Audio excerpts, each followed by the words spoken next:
He has written very, very popular books, New York Times best-selling books, The Noticer and The Traveler's Gift. Andy, welcome to today's issues. Hey, guys, how are you doing? Hey, we're doing mighty good, having some deep discussions. I want to say, Andy, this is a fascinating, I have not read your previous two books.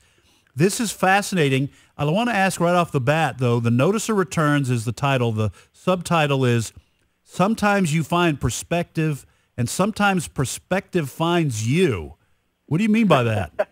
Well, this old guy, Jones, not Mr. Jones, just Jones, was a guy that found me when I was, my parents had died when I was 19, both of them, my mom of cancer, my dad in a car accident, and I made some bad decisions and literally was homeless at the age of 22 before that was even a word. 30 years ago, nobody's talked about homeless people, but I was living under a pier on the Gulf Coast, and he found me there, and he would talk all the time about perspective. He would say, that God's truth is always true, whether people see it or not. And so perspective is such a huge key, he would say, to our society, to our culture, and to getting correct answers. He said sometimes, in our society, people shove answers into a square hole where they don't really fit, and they'll get something, but it won't be God's best. And he said, but, God gives answers sometimes as a matter of his timing, and we don't understand that. He said, but perspective is what God expects us to look for. He said, because perspective brings calm. Calm leads to clear thinking. Clear thinking yields ideas, and those ideas are often how God reveals his answers in his timing to us. Andy, when I heard that you were going to be on with us today, I got so excited. I could not sleep last night because you are one of my favorite authors. I read The Traveler's Gift probably 10 years ago, whenever it came out, and I told Ed it is on my top 5 most favorite book of all time.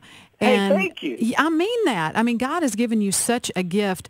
And listening family, I encourage you to read The Traveler's Gift and then The Noticer and then this sequel, because you learn so many amazing things. And I just went around talking about this first book that I read by him because it was so applicable, it was interesting, and then to see that this book, and Ed and I were talking about it, Andy, this is kind of like nonfiction. I mean, this is real life stuff that happened to you, but then you're working life lessons into it. So when we read it, it's not like, oh, it's a great read. It changes our lives. Yeah, well, is this fiction or nonfiction? Yes, I guess. It's very odd. Guys, the bestseller lists have put my books, the Traveler's Gift, Lauren, was actually on the New York Times bestseller list in fiction. At the same time, it was on the Wall Street Journal list in nonfiction. Publishers Weekly put it in religion. New York Times changed it to nonfiction and back to fiction. Barnes & Noble put it in self-improvement. Then the New York Times changed it to business. And so I don't know what I do, Ed. But I tell you this. Well, it reaches a lot of people. Whatever you do it well. Let's put it that way. I do write. I write stories. I write truth.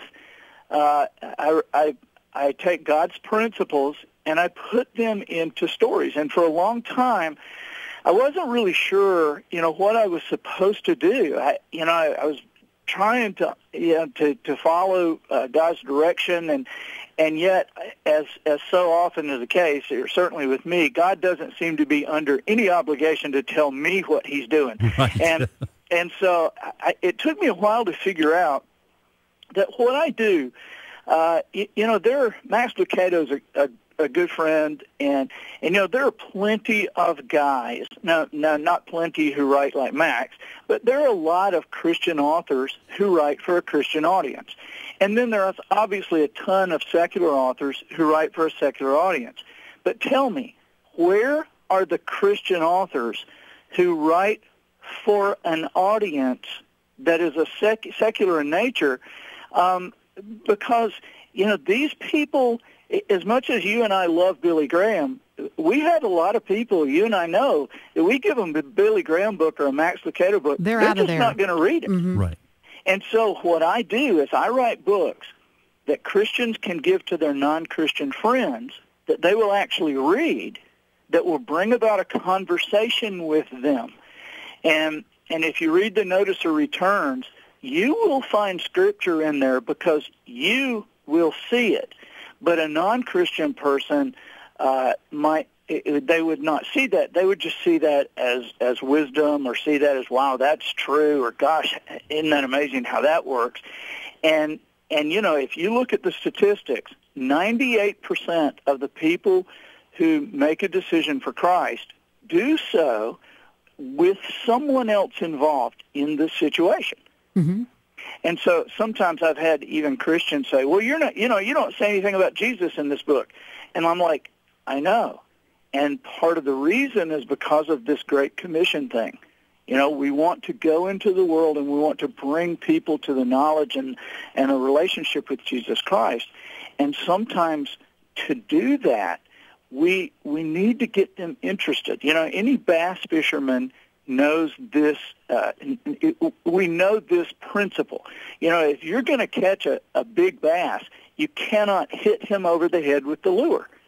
You got to throw it out a little bit, make it look attractive, and at least what he wants to look at. And so what I really believe, Lauren, the things that you resonate with that book, I really believe that what I want to do is I want people to see these principles and go, oh my gosh, this just makes total sense, and this works, and this will make my life better and my marriage better. This will help me with my children, with my finances. And then they're so grateful to the person who gave them the book, and they go, oh my gosh, this book changed my life. Like you say, it changed my life. Where in the world, who is this guy, and where does he get this stuff? Oh, well, let me tell you where he gets that stuff. Andy, that's exactly what happened. I told Ed, I was living in California, in Los Angeles at the time, and one of my neighbors, who I don't know really what she believed. I think she was struggling. She was really trying to figure it all out. I will never forget this day that, I remember exactly what her den looked like. She said, I just got this book, and I want you to read it. And it's what you're saying, but it was the reverse. She wasn't a Christian, and I was, and then I read it, and I was like, this guy loves the Lord, because I got that. And ever since then, I have just been like, wow, God has given you such a gift, and he is using you to do that, to reach a hurting world. For seeing that. Oh, Ed, you're my witness. Yeah. I said that when she did. And I compared you to Max Lucado, and I said, but Max is more for a Christian audience, and Andy's more for people across the board in the world. And that's just so encouraging, because you're such a great storyteller. So anyone can read what you're writing and grow from it and love every page. Well, so I speak mostly to corporations and teams and this kind of thing. And there's been so many times that I've said to God, I said, please, my dad was a minister. Can't I just do churches? Can't I speak in churches? Can't I just go with the Gaithers? I that would sure be easier. And over again, God says, no, I want you to talk to these people. And so, it's amazing. Now we're seeing pastors who are using these books and making sermons around them, and then using the books to the audience or the congregation will take a book and give it to friends. And then at some point, as they get in conversations, they'll say, hey, our guy, not our pastor, right? Our guy is speaking on this part of this book that you like. Our guy is speaking, not our pastor is preaching. And they're getting people to church who would never go. Mm-hmm.